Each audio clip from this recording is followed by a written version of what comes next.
अस्सलाम वालेकुम। This is sir Mohammad Hamza है फ्रॉम अकाउंटिंग। तो आज हम नवंबर 2023 का पेपर 11 करेंगे।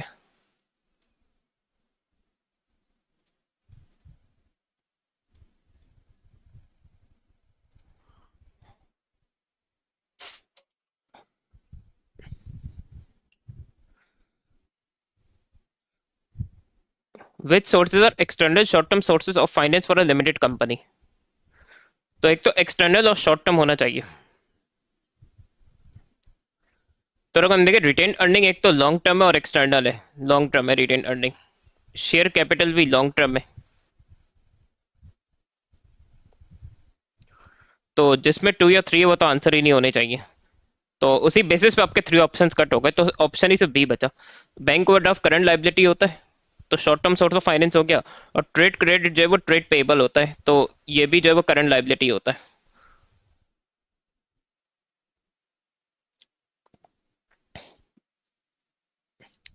A sole trader settles an account payable in full with her own money. The transaction has not been recorded. तो एक बात तो बता दूं कि अगर ओनर अपने पर्सनल रिसोर्सेज को बिजनेस के लिए यूज कर रहा है तो that is counted as additional capital.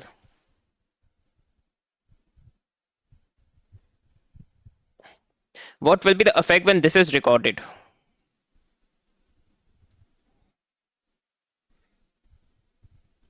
तो टू में मेथड वन तो ये कि अगर एडिशनल कैपिटल इंक्रीज होगा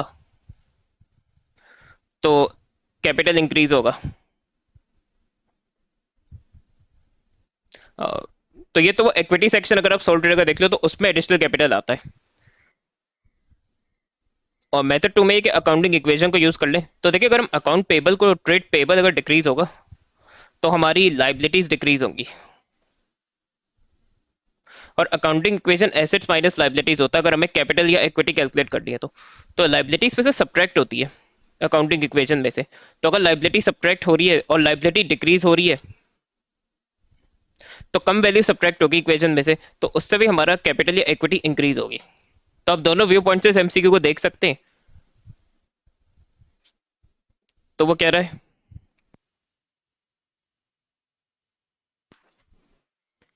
liability decrease and capital increase, liability decrease and capital increase, तो ये आंसर हो जाएगा। Sally had 1,000 in the bank when she paid 1,500 to buy goods for resale. The bank allowed the payment. Buy goods for resale ये purchases होती है हमारी। Purchases में से यही रिकॉर्ड होता है अगर आप गुड्स रीसेल पे बाय कर रहे हैं, गुड्स फॉर रीसेल के लिए बाय कर रहे हैं।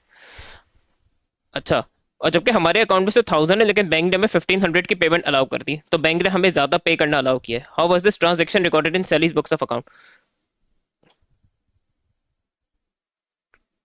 तो उसका ना सैली ने डेफिनेटली बैंक ओवरड्राफ्ट की फैसिलिटी यूज की है। तो आप में से होता सर्टेन परचेजेस को डेबिट करें, अब अगर इन्वेंट्री को डेबिट करते हैं तो वो तो फिर आपकी मिस्टेक है। ए और बी तो बिल्कुल भी आंसर नहीं होंगे। परचेजेस डेबिट होगा पूरा 1,500 से।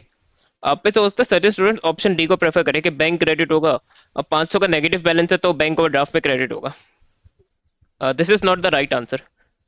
अब देखिए आप लोगों ने बैंक अकाउंट बनाए होंगे, तो अगर बैंक का पॉजिटिव बैलेंस होता है तो बस बैंक अकाउंट में ही रिफ्लेक्ट होता है। और अगर बैंक ओवरड्राफ्ट है यानी नेगेटिव बैलेंस है या क्रेडिट बैलेंस है तो वो भी उसी बैंक अकाउंट में वो नेगेटिव या क्रेडिट बैलेंस आता है। बैंक ओवरड्राफ्ट का अलग से अकाउंट नहीं बनता, क्योंकि बैंक ओवरड्राफ्ट फैसिलिटी होती है to make additional payment even if there is insufficient bank balance, and that amount will be later repaid by the business to the bank. तो इसीलिए इसका आंसर सी होगा। पूरी पेमेंट हम बैंक अकाउंट से ही करेंगे, उसके बाद इस पे 500 का ओवरड्राफ्ट का बैलेंस हो जाएगा।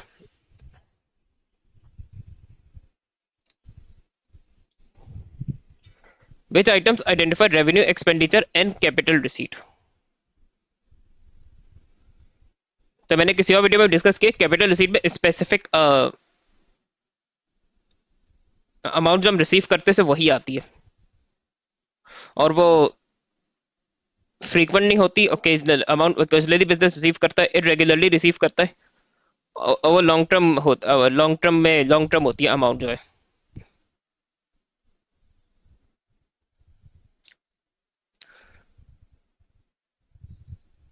तो अगर हम ऑप्शन ए में देखें तो देखिए issue of debentures capital receipt है। कैरी जनरल और non current asset, non current asset का कैरी जनरल है तो वो नॉन करंट एसेट की कॉस्ट में ही ऐड होगा। तो उसका नहीं, रेवेन्यू एक्सपेंडिचर नहीं, रेवेन्यू एक्सपेंडिचर हमारे एक्सपेंसेस होते हैं मैक्सिमम 1 ईयर के, तो इसलिए ऑप्शन ए नहीं हो सकता।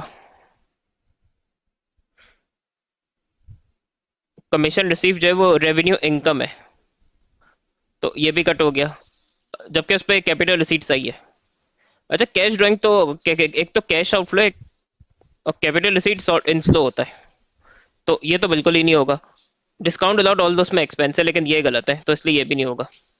अगर आप डी में देखें तो repair of motor vehicle expense है बिजनेस का, और अगर हम किसी से लोन रिसीव कर रहे हैं तो वो कैपिटल रिसीट होता है बिजनेस का।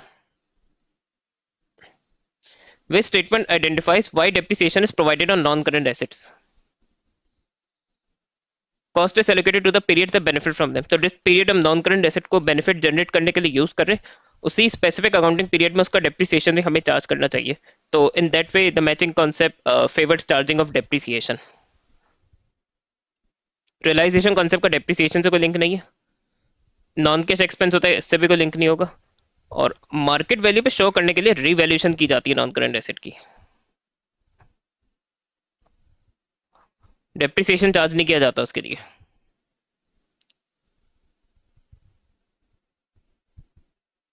या तो इम्पेयरमेंट होगी उसकी, जो कि स्टूडेंट आप लोग A2 में स्टडी करेंगे, जो एक्सेलरेटेड दे रहे हैं उनको तो आइडिया होगा इम्पेयरमेंट का। तो सबसे एक्यूरेट आंसर ये ए है। New equipment costing 4,000 with an estimated residual value of 6,000 was acquired at the beginning of the year on 1st January.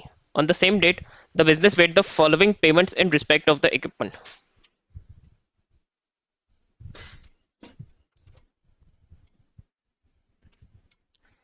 तो डिलीवरी है, इंस्टॉलेशन है, तो परचेज कॉस्ट के अलावा ऑब्वियसली ये भी नॉन करंट एसेट में ऐड होना चाहिए, इंस्टॉलेशन भी नॉन करंट एसेट की कॉस्ट में ऐड होना चाहिए। ये एक्सपेंस है, ये नॉन करंट एसेट में ऐड नहीं होगा। 8 year maintenance contract, the equipment has an estimated life of 8 years, the business uses the straight line method of depreciation, what would be the carrying amount for this item at the end of the year on 31st December?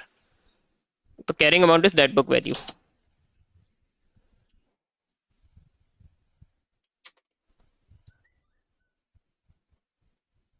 तो उस पर 6 पे सबसे पहले हम इसकी cost निकाल लेंगे। तो कॉस्ट है 40,000 प्लस 5,000 प्लस 7,000। ये एक ही बार निकाले तो आप लोग को बार बार ही वैल्यू निकाल के अपना टाइम वेस्ट ना करना पड़े। तो ये हो गया 52,000। अब देखो इस पर यूजफुल इकोनॉमिक लाइफ दी हुई है और रेसिडुअल वैल्यू दी हुई है, तो डेप्रिसिएशन हम फॉर्मूला से कैलकुलेट कर सकते हैं। तो 52,000 माइनस 6,000 डिवाइडेड बाई 8।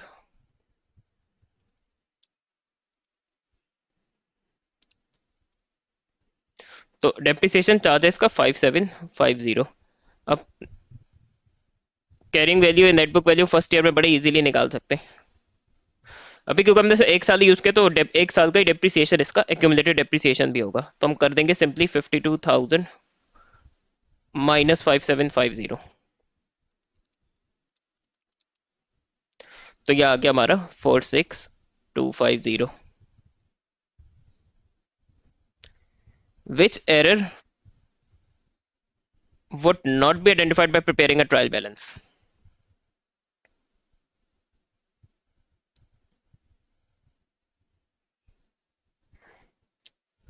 अच्छा, अब देखिए contra had been entered twice on the twice in the sales ledger control account.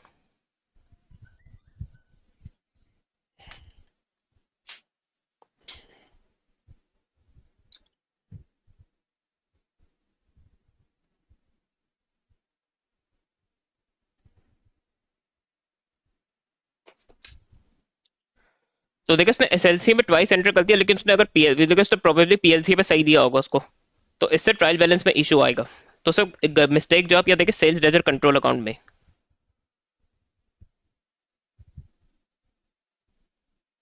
तो हमने ट्वाइस एंटर किया, कल हमने 652 टाइम्स क्रेडिट करा दिया। तो फिर अब इसकी करेक्शन के लिए एसएलसी को डेबिट करेंगे 650 से, और ऑब्वियसली सस्पेंस क्रेडिट होगा। तो error not affecting trial balance उसने पूछा है। अच्छा, purchase invoice had been entered as 459 in the purchases journal. ये हो सकता है आंसर, क्योंकि अगर परचेज जनरल में वैल्यू गलत ली है तो ट्रेड पे पीएलसी या ट्रेड पेबल्स अकाउंट में भी वैल्यू उसकी गलत लेगा, और परचेजेस अकाउंट में भी वो उसकी वैल्यू गलत लेगा। अच्छा, carriage inward 57 in the cash book had been recorded is 75 in the carriage inward account. और खुद ही कह रहे हैं कि 57 है कैश बुक में, इसका मतलब कैश बुक में सही रिकॉर्ड किया है लेकिन कैरेज इनवर्ड के अकाउंट में ओवर स्टेटेड है। तो उस पर अगर आप देख ले तो आपका कैरेज इनवर्ड जो है वो हमें क्रेडिट करना पड़ेगा, क्योंकि वो ओवर स्टेटेड है। 75 माइनस 57, 18 से कैरेज इनवर्ड क्रेडिट होगा, और सर एक अकाउंट में मिस्टेक है, सस्पेंस पे डेबिट होगा वापस आप लोगों का। तो इसीलिए ऑप्शन सी भी नहीं होगा। Option D, discount allowed of 35 has been credited to the discount receive account. अब इसमें अगर देखें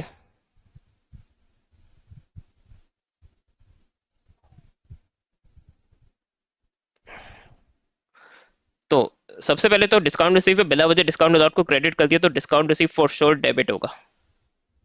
करेक्शन के लिए उस पैसे अमाउंट को रिमूव करना है। और डिस्काउंट अलाउट अगर डिस्काउंट अलाउट अकाउंट में लिया तो उसको भी डेबिट करना पड़ेगा। तो यूजुअली तो अगर दो अकाउंट्स, एक एंट्री में एक अकाउंट डेबिट हो रहा है और दूसरा अकाउंट क्रेडिट हो रहा है तो ऑब्वियसली सस्पेंस की एंट्री नहीं होगी।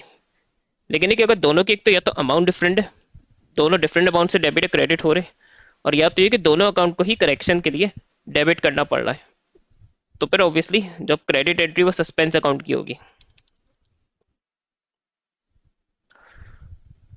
तो ये रफ में एंट्रीज बनाने का फायदे में तो आपको समझाने के लिए इतनी डिटेल में गया हूं मैं, वरना आप लोग मेंटली भी इसकी एंट्रीज क्रिएट कर सकते हैं। तो अब ए सी और डी में देखिए तीनों में सस्पेंस की एंट्री है, तो उसे बचा ही भी। During this soul trader withdrew 3000 from the cash from the business bank account. Accounting entries made were a debit of 300 to the drawings account and a credit of 3000 to the bank account. अब आप लोग यहाँ खुद देख सकते हैं, उसने bank में सही वैल्यू ली है लेकिन ड्राइंग्स के अकाउंट में उसने गलत वैल्यू ली है, ऑल्दो उसने एंट्री सही बनाई है।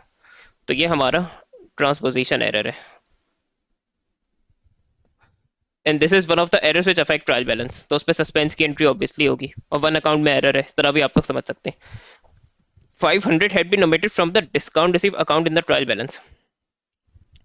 अब जब मैं भी स्टूडेंट को ये करा रहा था तो उसने फॉरन omitted का वर्ड पढ़ते ही कहा हाँ सर ये तो एरर ऑफ ओमिशन है, तो इसको हम इग्नोर कर सकते हैं। तो इसीलिए देखिए केयरफुली रीड करना इंपॉर्टेंट है।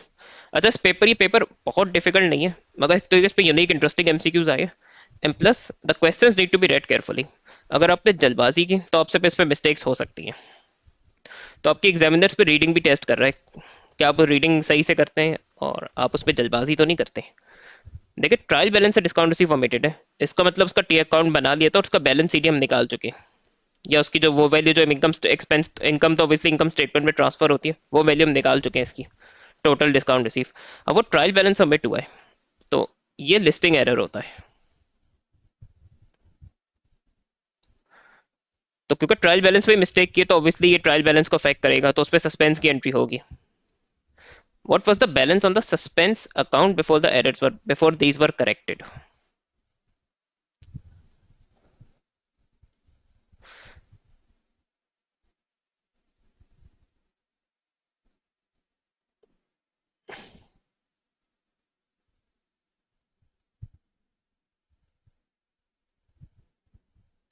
अच्छा, ये एमसीक्यू बहुत लेंदी होते हैं, जो सस्पेंस के बैलेंस निकालने होते हैं, तो आप लोग इसे लास्ट में कीजिएगा।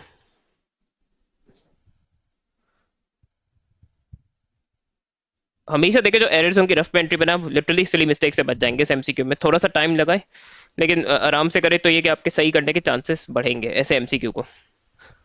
तो ड्राइंग्स अगर हम देखें तो अंडर स्टेटेड है 2700 से, तो ड्राइंग्स डेबिट होगा 2700 से, और सस्पेंस क्रेडिट होगा क्योंकि वन अकाउंट एरर है। और दूसरे एरर में ये होगा, देखिए लिस्टिंग एरर की जो मैं स्टूडेंट्स को रिकमेंड करता हूँ कि पहले आप एंट्री वैसी बनाएं, और इसमें एक और चीज़ माइंड में रखे, देखे कि आपका टी अकाउंट में एरर नहीं किया है, उसने एरर किया ट्रायल बैलेंस में, फिर बैलेंस लेके नहीं गया।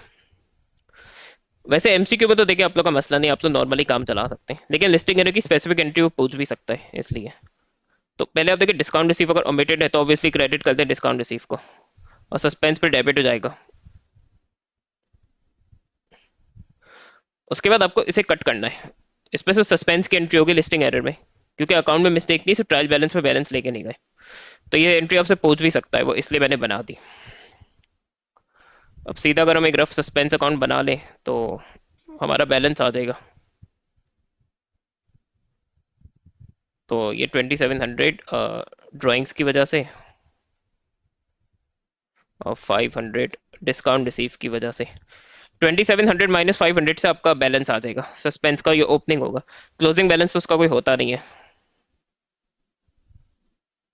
और ये आप देखिए डेबिट बैलेंस आ रहा है, तो ओपनिंग बैलेंस है डेबिट साइड में, तो वो डेबिट बैलेंस ही कहलाएगा।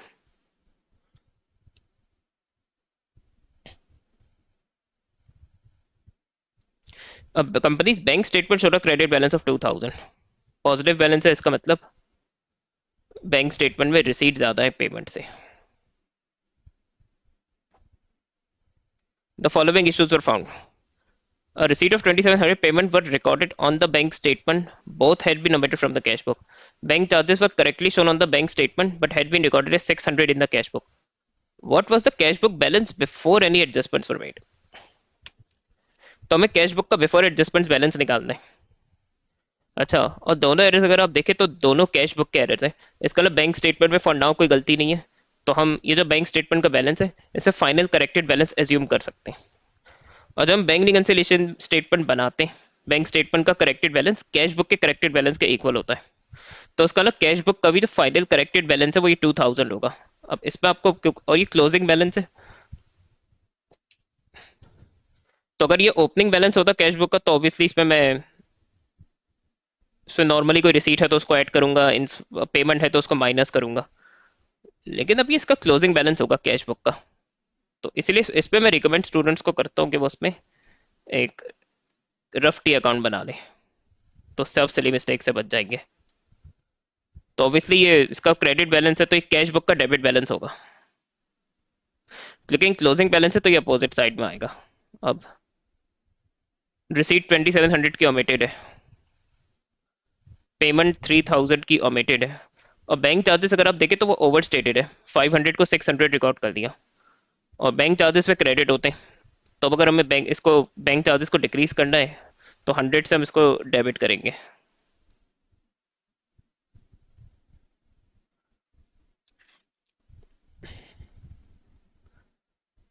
अब हम इसका डिफरेंस एक बैलेंस निकाल सकते हैं। तो 2000 प्लस 3000 5000 है, 5000 में से मैं 100 और 2700 एडजस्ट कर दूंगा तो 2200 आएगा।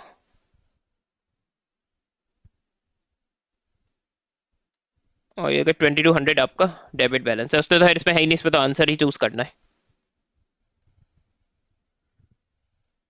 Why might a business maintain a sales ledger account as part of the double entry system? To facilitate prompt preparation of financial statements. तो कंट्रोल अकाउंट से हमें ट्रेड टोटल ट्रेड रिसीवेबल और टोटल ट्रेड पेबल मिल जाएंगे जो trial balance में आते हैं। तो फिर ट्रायल बैलेंस के लिए हमें भी फिगर्स प्रोवाइड कर देंगे और उसके जरिए फाइनेंशियल स्टेटमेंट बन जाएंगे। और कंट्रोल अकाउंट से फ्रॉड भी रिड्यूस होते हैं सेग्रीगेशन ऑफ ड्यूटीज से। और ये मैंने अपने जो कंट्रोल अकाउंट की प्ले लिस्ट है उस पर कवर किया हुआ है। तो कॉन्सेप्ट वीडियो में नहीं, जो पास पेपर का क्वेश्चन है उस पर जहां ये पूछा था उसने स्पेसिफिक एडवांटेज की एक्सप्लेनेशन, तो वहां मैंने सेग्रीगेशन ऑफ ड्यूटीज एक्सप्लेन किया, तो आप लोग वहां से देख सकते हैं। तो फ्रॉड रिड्यूस होता है, अच्छा एलिमिनेट होता तो आंसर नहीं होता, यहाँ क्लियरली कह रहे रिड्यूस फ्रॉड, तो हाँ फ्रॉड रिड्यूस होता है। ऑल सेल्स ट्रांजेक्शन, तो इसमें no cash sales in control account, cash sales तो मैं नहीं देता उसमें, तो क्रेडिट सेल्स आती है अगर एस ट्रेड रिसीबल अकाउंट में। तो जिसमें 3 है वो आंसर नहीं होगा, तो 1 और 2। A purchase ledger account showed a balance 79,500 before the following errors. Account of 5300 between the PLCs had been omitted. अच्छा, cash purchases made on the last day of the period had not been recorded, तो ये हमने record नहीं किया तो हमारा problem नहीं है, ट्रेड पेबल में नहीं आता cash purchases. Discount receipt over stated है, ये रेलिवेंट होगा, ये रेलिवेंट होगा, ये रेलिवेंट होगा। और रिटर्न इनवर्ड्स आपका जो है वो सेल्स लेजर कंट्रोल अकाउंट में एडजस्ट होगा या ट्रेड रिसीबल अकाउंट में, तो 4 इररेलेवेंट है ऑब्वियसली।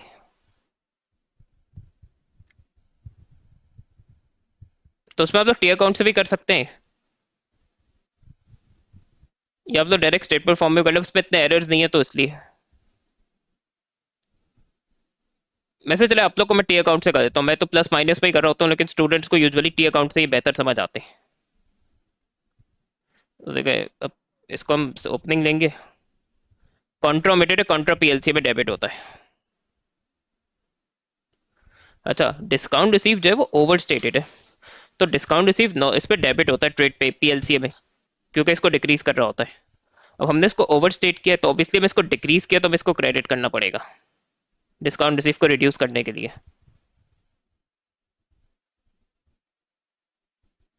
तो हम इसको अब आराम से बैलेंस शीट ही निकाल सकते हैं। 79,500 प्लस 6,200, ये हो गया 85,700। 85,700 में से 5,300 हम माइनस कर देंगे, तो हमारा बैलेंस शीट ही आ जाएगा 80,400।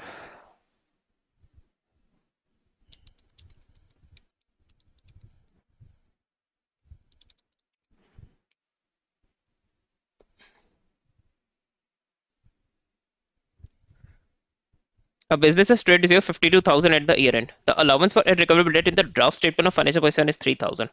The allowance for irrecoverable debt is to be charged at 5%. अच्छा, अब allowance for irrecoverable debt आपका पीएफडी है।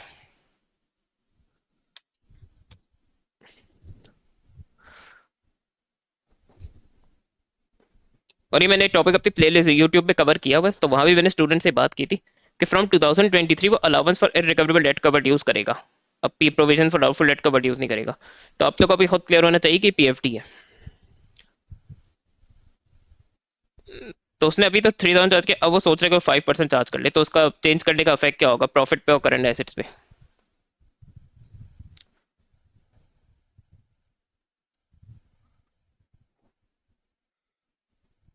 तो अब देखें न्यू पीएफडी अगर हम निकालेंगे तो वो 52,000 का 5%। अच्छा, आप इसे जो ये सोच रहे कि ये नेट ट्रेड रिसीवर्स ना हो, तो उसने ऐसा कुछ कहा नहीं है। सो उसने सीधा का trade receivables at the year end. या तो वो नेट ट्रेड रिसीवर्स कहता अगर ये आफ्टर प्रोविजन जो है ट्रेड रिसीवर्स होते, या वो कहता trade receivables after deducting provision are 52,000। अब उसने ऐसा कुछ कहा नहीं है, तो probably this is the trade receivables before provision. और मैं आपको इसमें ये भी प्रूफ करके दिखाऊंगा कि ये ट्रेड रिसीवर्स बिफोर एआईडी या बिफोर प्रोविजन है।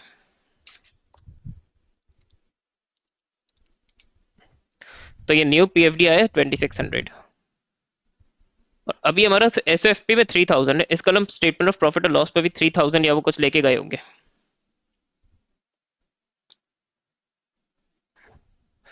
तो अगर हम देख सकते हैं कि अब हमारा पीएफडी रेट चेंज करने से रिड्यूस हो रहा है, तो ये 400 से डिक्रीज हो रहा है। अब पीएफडी अगर डिक्रीज होता है तो उससे प्रॉफिट इंक्रीज होता है। तो एक तो ये कि प्रॉफिट की जो डिक्रीज वाला ऑप्शन है वो तो बिल्कुल ही आंसर नहीं होंगे। तो इसका ना आंसर सी या डी में से। अब करंट एसेट में हमें डिसाइड करना पड़ेगा कि इंक्रीज है या डिक्रीज है।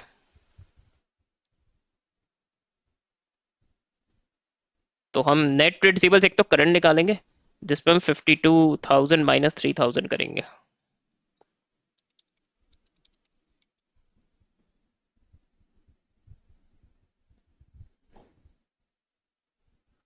और ये नेट ट्रेड रिसीवेबल्स करंट है, और नेट ट्रेड रिसीवेबल्स एक न्यू भी निकालेंगे,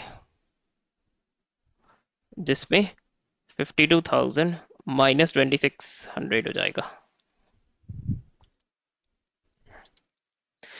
तो हमारा अब जो न्यू ट्रेड रिसीवेबल्स है 49,400 होगा। तो अगर हमें obviously allowance for recovery rate reduce होगा, तो देखिए 400 से ट्रेड रिसीवेबल बढ़ रहे, ट्रेड रिसीवेबल इंक्रीज होंगे तो करंट एसेट भी इंक्रीज होंगे। तो उसके अकॉर्डिंग तो फिर आंसर हमारा डी होना चाहिए। अच्छा, अब मैं सोचता कुछ ये सोच रहा हूँ कि अगर ये नेट है तो चले एज्यूम कर लेते कि ये नेट है।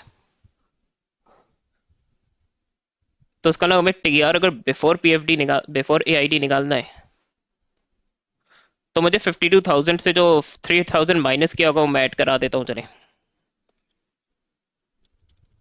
तो ये 55,000 हो गया।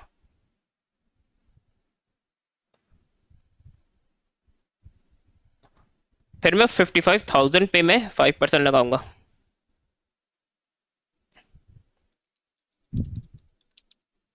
तो ये हो गया 2,750। फिर चेंज निकाल लेंगे 3,000 -2750।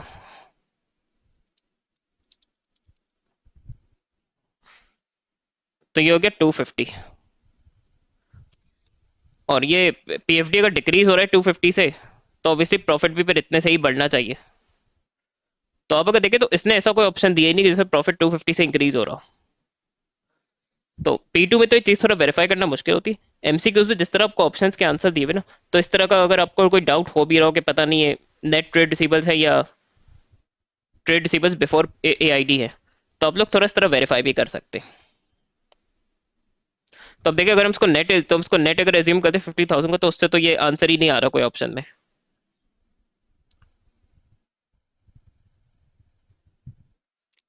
A business traded financial but made no adjustments for accrued rent receivable at the end of the year।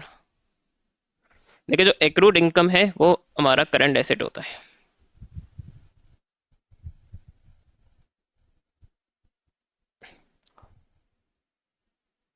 और जो बैलेंस, क्लोजिंग बैलेंस होता है accrued इनकम का, वो इनकम में ऐड किया जाता है स्टेटमेंट ऑफ प्रॉफिट और लॉस की फिगर निकालने के लिए। तो अगर हमने accrued इनकम ओमिट किए तो ऑब्वियसली करंट एसेट तो अंडर स्टेट होगा, तो ए और बी तो होना ही नहीं चाहिए। और करंट लाइबिलिटी में इसका कोई इफेक्ट नहीं होगा। अच्छा, अब अगर मैंने accrued इनकम ओमिट की है,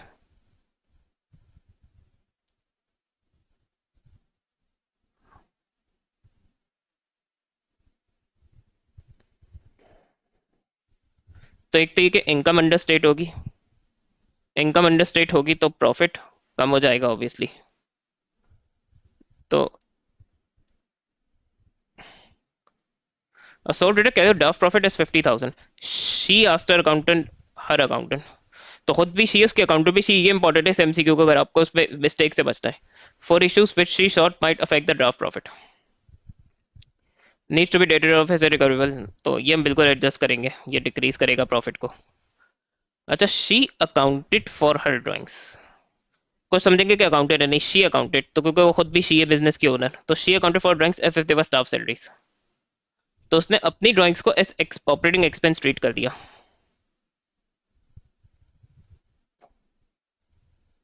तो 14 का जो सेकंड पॉइंट है, अब उसमें हम एक्सपेंस को डिक्रीज करेंगे। एक्सपेंस को डिक्रीज करेंगे तो प्रॉफिट आपका ऑब्वियसली बढ़ेगा। Value of a non current asset, तो ये रीवैल्यूएशन की ट्रांजैक्शन है, इसका प्रॉफिट पे कोई इफेक्ट नहीं होता, रादर ये रीवैल्यूएशन रिजर्व में एडजस्ट होती है, तो इसलिए उसको इग्नोर करेंगे। डेप्रिसिएशन ओवर स्टेटेड है, तो अब अगर हम एक्सपेंस को कम करेंगे, डेप्रिसिएशन एक्सपेंस होता तो प्रॉफिट बढ़ेगा। तो हम करेक्टेड प्रॉफिट निकाल लेते हैं इसका। तो 50,000, रिकॉर्ड डेट ऑब्वियसली माइनस होगा, ये सैलरीज एड बैक की जाएंगी, जिन ड्राइंग्स को हमने सैलरी ट्रीट कर दिया, और डेप्रिसिएशन भी एड बैक होगा जो एक्सेस कर दिया है हमने।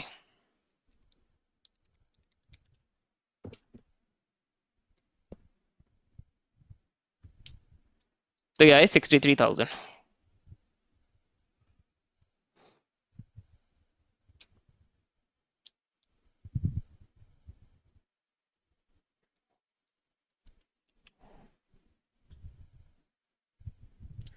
Which items in the book of partnership will increase the profit available for distribution to the partners? तो देखिए, ये तो कम करता है, सैलरी भी डिक्रीज करती है, तो जिसमें टू है या जिसमें फोर है वो आंसर ही नहीं होने चाहिए।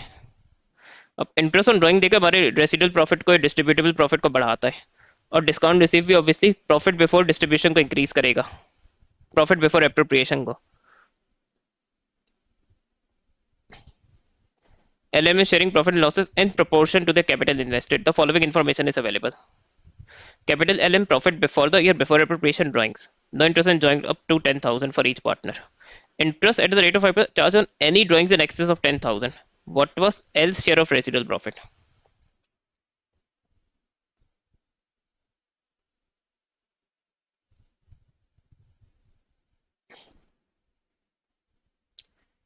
तो 28,900 में से ना इंटरेस्ट ऑन कैपिटल है ना सैलरी है, तो बस अब इस पे से सीधा इंटरेस्ट ऑन ड्राइंग ऐड कर देंगे। और इसकी तो कैलकुलेट होगी नहीं, सो इसकी कैलकुलेट होगी, और एक्सेस पे कैलकुलेट होगी, तो उसकी एक्सेस जो है वो 2,000 है।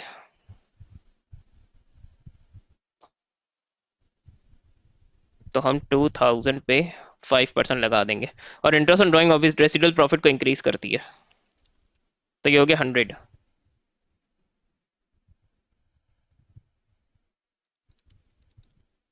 तो ये हो गया 29,000। अब उसने हमें रेशियो दिया नहीं, उसने कहा in proportion to the capital invested है, तो ये आप अपने कैलकुलेटर के जरिए निकाल सकते हैं। उसका 68 है, उसका 102 है। आप कैलकुलेटर के जरिए अपना टाइम बचा सकते हो, डायरेक्ट आप उसका रेशियो निकाल सकते हैं। तो ये जो आंसर है यही इसका रेशियो है, 2:3।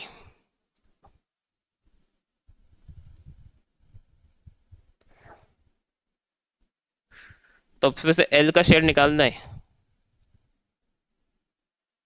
तो हमें रेशियो को फ्रैक्शन में चेंज करना होगा। तो ये 2 पार्ट्स जो है वो उसके हैं, एल के, और 3 पार्ट्स एम के, तो उसको हम 2/5 करेंगे,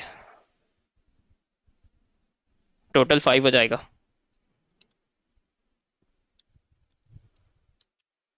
तो हो जाएगा 11,600। Which statement describes the advantages of a rights issue of shares? Additional funds for a company can be raised cheaply। बिल्कुल, ये बिल्कुल सही है। Cheaper than new issue of shares.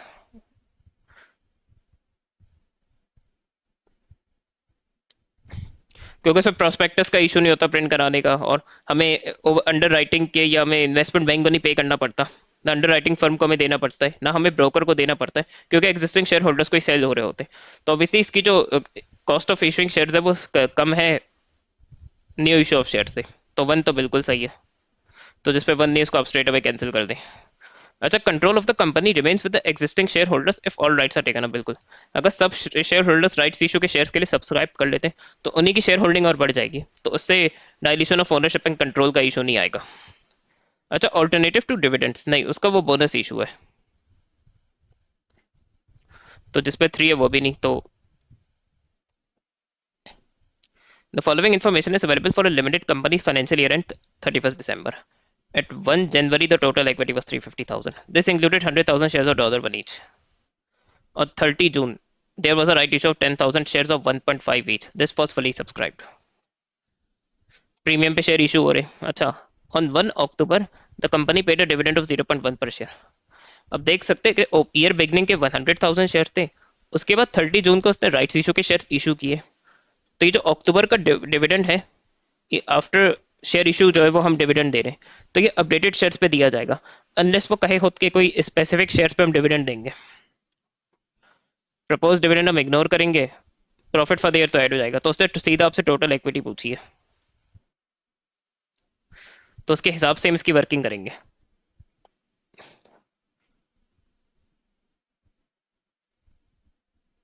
पहले इस पे एक नंबर ऑफ शेयर्स की वर्किंग जरूर कर लें। तो ये 100,000 ईयर बिगनिंग के, और राइट्स इशू के है मेरे 10,000, और कोई शेयर इशू हो नहीं रहा, तो मेरे अपडेटेड जो नंबर ऑफ शेयर्स है वो 110,000 हो गए। ये हमें डिविडेंड निकालने में हेल्पफुल रहेंगे। अब आप बस अब इसको स्टार्ट करते हैं। तो टोटल इक्विटी से स्टार्ट करें, और टोटल इक्विटी में ही शेयर शेयर कैपिटल की वैल्यू इंक्लूडेड होगी, तो उसको प्लीज दोबारा ऐड नहीं कीजिएगा। राइट्स इशू हम बिल्कुल देंगे, उससे इक्विटी इंक्रीज होती है। 1.5 का ही करा दे 10,000 से, तो एक साथ ही शेयर कैपिटल प्लस प्रीमियम की वैल्यू निकल आएगी। तो यह है 15,000।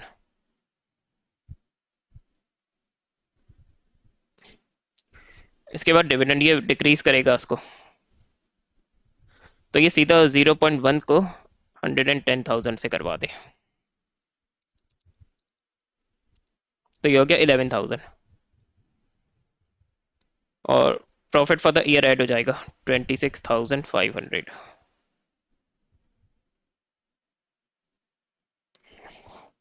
तो 350,000 plus 15,000 minus 11,000 plus 26,500,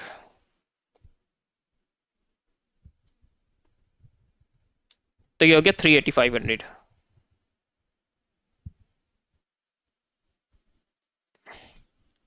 Why would employees be interested in their employees' financial statements?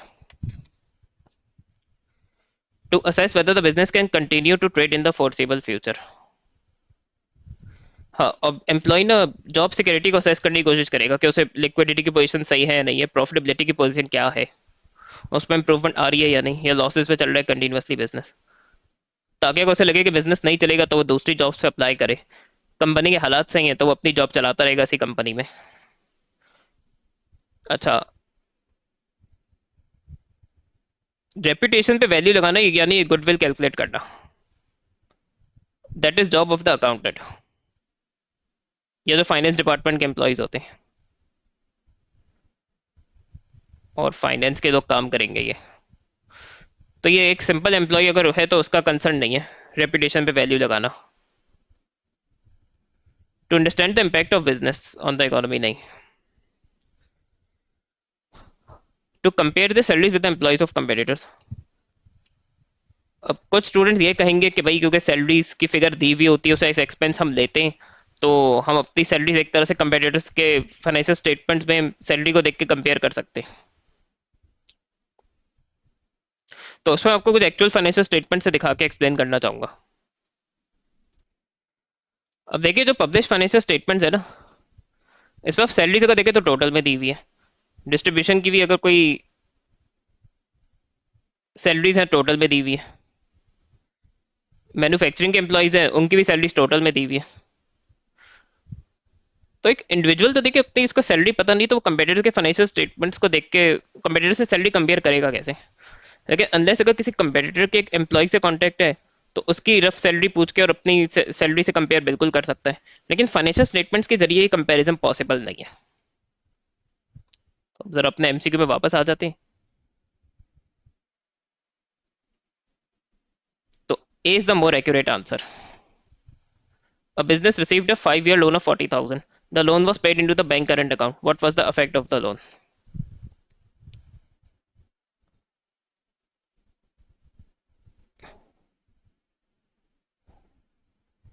अब देखिए करंट रेशियो होता है current assets divide by current liabilities. अब देखिए लोन हमने रिसीव किया है तो उसका बैंक डेबिट होता है, लोन क्रेडिट होता है, और लॉन्ग नॉन करंट लाइबिलिटी है ये, 5 ईयर का लोन है। तो करंट एसेट तो आपका देखिए इंक्रीज होगा, और नॉन करंट लाइबिलिटी इंक्रीज हो रही, करंट लाइबिलिटी इंक्रीज नहीं हो रही। तो न्यूमरेटर इंक्रीज होगा तो रेशियो इंप्रूव होगा बिल्कुल। तो करंट रेशियो तो इंक्रीज होगा फॉर श्योर। अब दूसरी बात आ जाती है कैपिटल एम्प्लॉयड की। अच्छा, एक स्टूडेंट कोई पेपर करवा रहा था तो उसने कैपिटल एम्प्लॉयड सिर्फ समझ लिया उसको, और उसके हिसाब से उसने बता दिया कि कैपिटल एम्प्लॉयड इंक्रीज होगा। नहीं, ये भी इंपॉर्टेंट, केयरफुली रीड करना इंपॉर्टेंट है। रिटर्न ऑन कैपिटल एम्प्लॉयड है, कैपिटल एम्प्लॉयड नहीं है।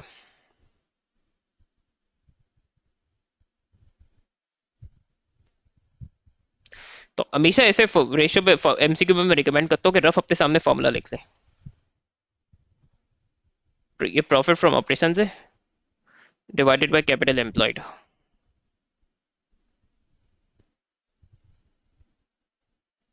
दोबारा फॉर्मूला से रेशियोज मैंने कवर किया नहीं अपने चैनल में अभी इसलिए। और कैपिटल एम्प्लॉयड होता है इक्विटी कैपिटल प्लस एनसीएल। अब अगर आप देखें तो आपका अगर नॉन करंट लाइबिलिटी इंक्रीज हो रही है तो आपका कैपिटल एम्प्लॉयड इंक्रीज होगा। आपका डिनोमिनेटर अगर एक रेशियो में डिक्रीज होगा तो उससे आरओसी गिरेगा, यानी जो फाइनल आंसर है उस पर डिक्रीज आएगा। और किसी फैक्टर में इस पर कोई चेंज आ नहीं रहा है। तो isn't it return on capital employed decrease होगा नॉन करंट लाइबिलिटी के इंक्रीज होने की वजह से। तो करंट रेशियो इंक्रीज हो रहा है, रिटर्न ऑन कैपिटल एम्प्लॉयड लेकिन डिक्रीज हो रहा है। The financial statements of a business for the year ended 30 June included the following: revenue, gross profit. It was subsequently discovered that closing inventory was understated by 10,000. What was the gross profit margin after correcting? Just भाई before correcting the error भी पूछ सकता है आपसे, तो इसलिए please carefully पढ़ें MCQs. अच्छा, अब देखिए क्लोजिंग इन्वेंट्री अंडरस्टेटेड है। अब क्लोजिंग इन्वेंट्री को मैं इंक्रीज करूंगा ना तो उससे मेरी कॉस्ट ऑफ सेल्स डिक्रीज होगी, क्योंकि closing inventory cost of sale में से माइनस की जाती है। तो ज़्यादा हायर क्लोजिंग इन्वेंट्री की वैल्यू कॉस्ट ऑफ सेल्स को डिक्रीज करेगी, तो उससे मेरा प्रॉफिट इंक्रीज होगा।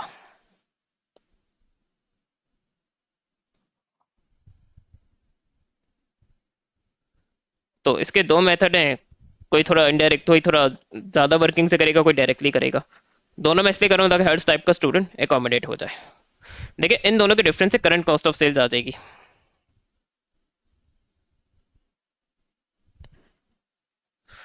280 माइनस 60, तो ये हो गया 220,000।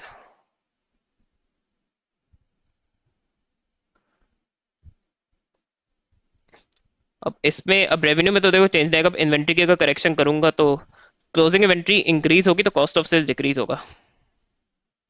तो न्यू कॉस्ट ऑफ सेल्स निकालना है तो 220 में से मैं 10 माइनस कर दूंगा हायर क्लोजिंग इन्वेंट्री की वैल्यू। तो अब मेरी न्यू कॉस्ट ऑफ सेल्स 210,000 है। न्यू जीपी मैं निकाल सकता हूँ 280 माइनस 210।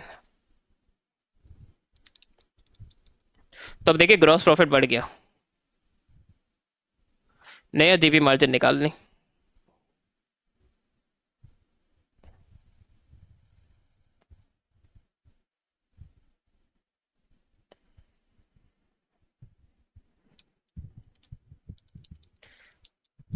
तो ये 25% आएगा। आंसर हो गया डी। ऑल्दो से आप एक सेकंड मेथड से भी कर सकते हैं। देखिए क्लोजिंग इन्वेंट्री अब इंक्रीज होगी तो उससे gross profit cost of sales decrease होता है, ग्रॉस प्रॉफिट बढ़ जाता है। तो उसी अमाउंट से ग्रॉस प्रॉफिट को डायरेक्ट एडजस्ट कर दे 60 प्लस 10, स्टेज आपको वही ग्रॉस प्रॉफिट 70,000 का आ जाएगा। और आप जीपी मार्जिन निकाल लें, ये भी आप लोग कर सकते हैं।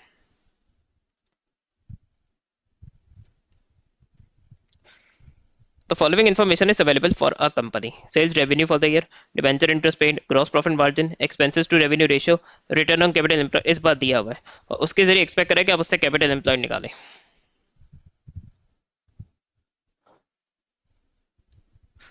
तो सबसे पहले मुझे प्रॉफिट फ्रॉम ऑपरेशंस चाहिए।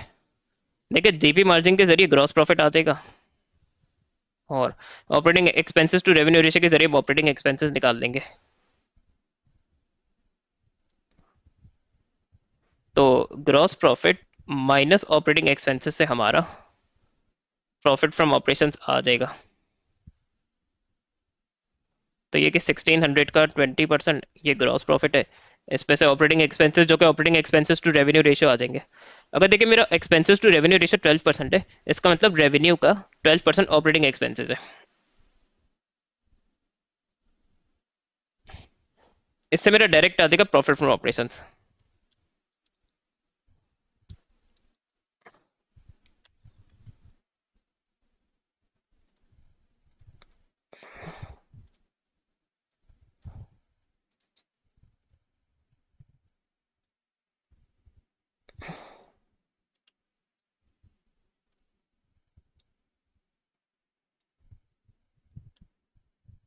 एक बार क्रॉस चेक भी कर ले तो ये आ जाएगा 128,000।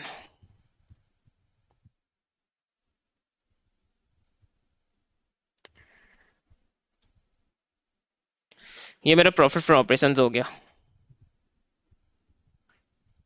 अब कैपिटल इन्वेस्ट करना आरओसी मुझे दिया हुआ है और आरओसी के जरिए जैसे हमें परसेंटेज के जरिए कोई वैल्यू निकालनी है तो उसको नंबर में कर लिया करें। ये भी आप लोग बड़ा आसानी से कर सकते हैं। अगर आप 16 डिवाइड बाई 100 कर दें तो आपका उसका नंबर आ जाएगा 0.16। उससे कि आपके लिए थोड़ा सा सॉल्व करने में आपको टाइम कम लगेगा, थोड़ा सॉल्व जल्दी होगा क्योंकि आपको फॉर्मूला में मल्टीप्लाई बाय 100 नहीं लगाना पड़ेगा। 0.16 इक्वल टू 128,000 मेरा प्रॉफिट फॉर ऑपरेशन है। कैपिटल एम्प्लॉयड मेरा अननोन है। तो अब हो जाएगा 0.16 CE is equal to 128,000। Capital employed is equal to 128,000 divided by 0.16।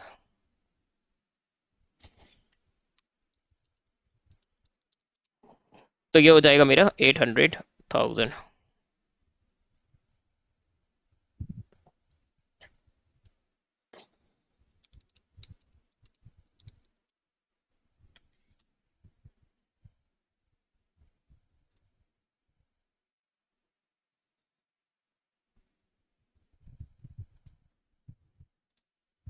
और अगर मैं 128 हाँ डिवाइड बाई 800 करूँ और फिर मल्टीप्लाई बाय 100 करूँ तो देखिए वही 16% आ रहा है जो उसने खुद दिया हुआ है।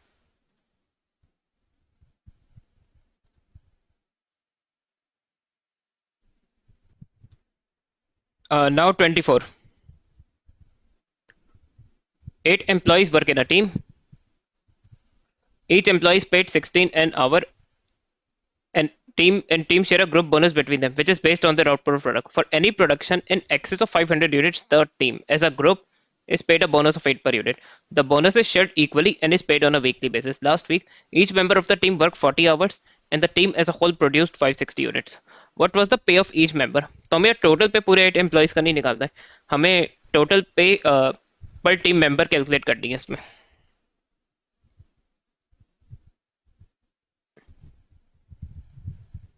तो 24 में देखिए बेस सैलरी तो बहुत ही ईजी है, 16 को करवा देंगे हम इससे 40 से. इसके बाद 500 यूनिट से जो एक 500 यूनिट से जो ऊपर एक्स्ट्रा यूनिट्स बनेंगे उस पे बोनस है. और अगर टोटल 560 यूनिट्स प्रोड्यूस किए तो इसका मतलब 60 यूनिट्स पे बोनस है. एंड बोनस पर यूनिट 8 का है.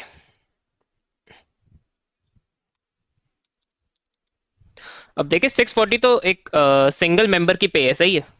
लेकिन ये बोनस अभी जो है, क्योंकि पूरी टीम ने ये एक्स्ट्रा 560 यूनिट्स बनाए, तो अभी जो बोनस हम कैलकुलेट करेंगे वो पूरे 8 टीम मेंबर्स का होगा, 16 × 8. तो ये जो 480 सिंगल एम्प्लॉय का नहीं है, और हमें पे जो है वो सिंगल एम्प्लॉय पे सिंगल टीम मेंबर की चाहिए. तो 640 तो अपनी जगह रहेगा एज इट इज, और 480 डिवाइड बाई 8 करेंगे. अगर हम 480 डिवाइड बाई 8 करेंगे तो हमारा 60 आएगा. 640 में अगर हम 60 ऐड करें तो हमारा 700 आ जाएगा. तो इसका आंसर ए हो जाएगा. इवन इसका एक और तरीका भी है. अब पूरी टोटल पे निकाल लें, 16 × 40 × 8, और प्लस ये जो टोटल बोनस है हमारा वो 480 है. 16 × 40 × 8, इससे पूरी टीम की सैलरी बेस सैलरी आ जाएगी, वेजेस आ जाएंगी, और 480. इसको डिवाइड बाय 8 कर दें. 5120 प्लस 480 डिवाइड बाय 8. इससे भी अगर आप देखें,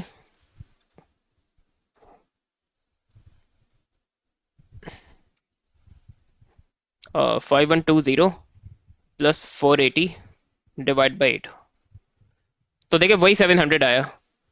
तो जैसा आपकी मैथ हो वैसा आपसे कर सकते. Which type of business most likely to use a batch costing system? अच्छा भाई, जब मैंने पेपर किया था मैंने एयरक्राफ्ट मैन्युफैक्चर को प्रेफर किया था, क्योंकि हो सकता है उसका एयर बस का जो है वो एक बैच अलग हो, और प्राइवेट जेट्स का एक बैच अलग हो, और वो जो जंबो जेट्स होते हैं उनका एक अलग बैच हो. तो डिफरेंट टाइप्स ऑफ प्लेन्स के वो डिफरेंट बैचेस बनाता हूँ.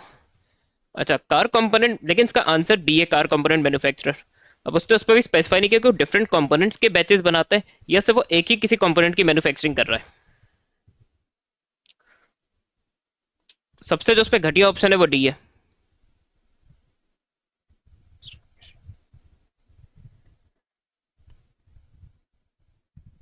इवन शिप कंस्ट्रक्शन यार को, उस पर डिफरेंट टाइप ऑफ शिप्स बन रही है. तो ऐसे एमसीक्यू में आप इतना परेशान नहीं होगा, ये गलत भी हो जाए तो ऑब्वियसली थ्रेशोल्ड में एडजस्ट हो जाएगा, क्योंकि एग्जामिनर ने भी चीजें क्लियर थोड़ी बताई नहीं है इसमें.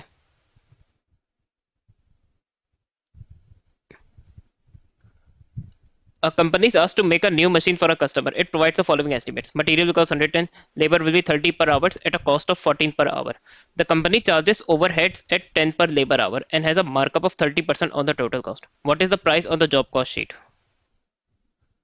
26 में हमें टोटल जॉब की प्राइस निकालनी है, तो 1100 हो जाएगा, 13 × 14 हो जाएगा, उससे लेबर कॉस्ट आ जाएगी इसकी, तो ये 420 है. और हम इसकी फिक्स कॉस्ट भी निकाल सकते हैं. तो 10 पर लेबर आवर है और इस जॉब के 30 लेबर आवर्स है, तो ये हो गया 300.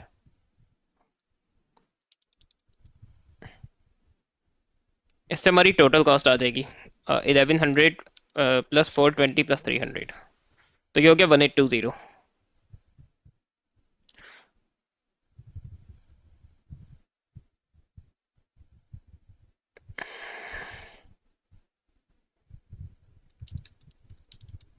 ये 546 इसका मार्कअप आ गया. मार्कअप कॉस्ट पे लगता है, cost plus markup is equal to selling price 2366. और क्योंकि देखिए ये एमसीक्यू पे वर्किंग का तो कोई मार्क्स है नहीं, इस पे तो आंसर लाने के मार्क्स होते हैं. अब जैसे अगर आपने टोटल कॉस्ट 1820 निकाल दी है, तो डायरेक्ट 1820 को, क्योंकि कॉस्ट पे मार्कअप ऐड करेंगे तो उसका ना सेलिंग प्राइस 130% होगी टोटल कॉस्ट का, सीधा सीधा इसी का 130% निकाल दें कॉस्ट का, तो आपकी डायरेक्ट ही सेलिंग प्राइस आ जाएगी, वही आएगा आपका तब भी 2366. Which formula would be required to calculate an overhead absorption rate for a capital intensive production process. और ओईआर का फॉर्मूला होता है budgeted overheads divided by budgeted activity. अब कैपिटल इंटेंसिव है तो budgeted activity probably machine hours होगी, तो ऐसा देख लेते हैं किस ऑप्शन में हो रहा है, तो ऑप्शन डी में हो रहा है। ए और बी तो बिल्कुल ही गलत है। A company provides the following information: Department X by budgeted overheads, labor hours, machine hours. What is the most appropriate overhead absorption rate for each department? Department X, Department Y. Department x के अगर आप देखें तो उसके machine our ज्यादा, इसका लोग capital intensive है,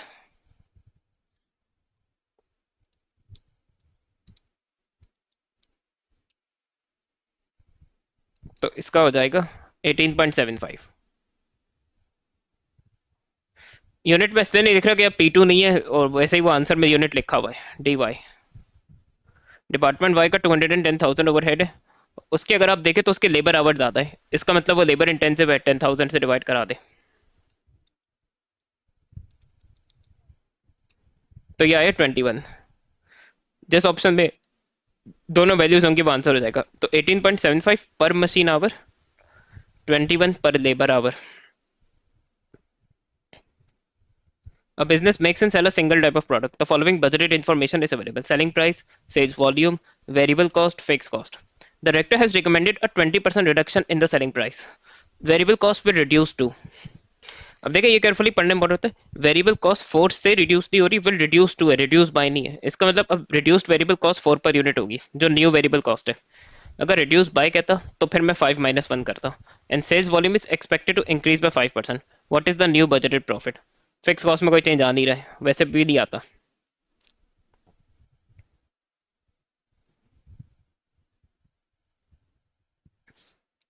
तो 29 पहले न्यू सेलिंग प्राइस निकाल लेते हैं। अगर 10 का मैं 80% निकाल लूँ क्योंकि 20% से रिड्यूस कर रहा हूँ, तो ये 8 हो गई। और वेरिएबल कॉस्ट देखिए मेरी है 4 अब, तो 8 - 4 कंट्रीब्यूशन पर यूनिट मेरा 4 आ जाएगा। और न्यू सेल्स वॉल्यूम भी निकाल लेते हैं।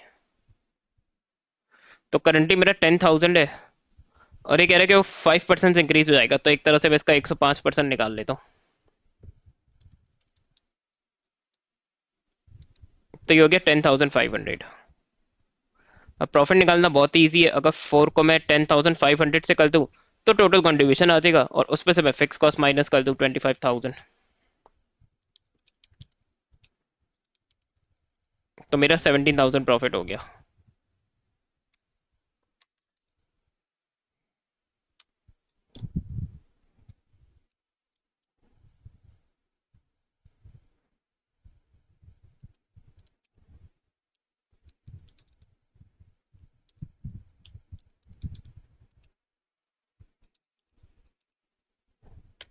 How is contribution calculated? Sales में से एब्जॉर्प्शन कॉस्ट नहीं काटते भाई, टोटल कॉस्ट नहीं है, टोटल कॉस्ट माइनस नहीं होती। सेल्स में से वेरिएबल कॉस्ट माइनस होती, सेल्स माइनस फिक्स कॉस्ट भी नहीं होता। Marginal cost is the additional cost. Marginal cost में मार्जिनल की मैंने अपनी प्लेलिस्ट में भी डिस्कस किया कि वेरिएबल कॉस्ट होती है, क्योंकि एडिशनल यूनिट प्रोड्यूस करने की एडिशनल कॉस्ट वेरिएबल कॉस्ट ही होगी, तो sales revenue minus marginal cost answer होगा। इससे अगर मास माइनस करें तो उससे प्रॉफिट आ जाता है, कंट्रीब्यूशन नहीं, तो इसलिए ये भी गलत होगा। तो आई होप आप लोग को एमसीक्यूज के फर्दर और कॉन्सेप्ट क्लियर होंगे। काफी इंटरेस्टिंग पेपर था ये, यूनिक एमसीक्यूज थे इसमें।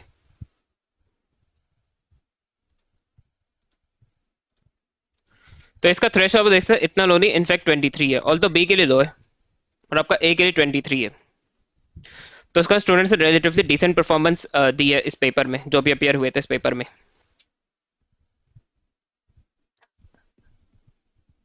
अल्लाह हाफिज।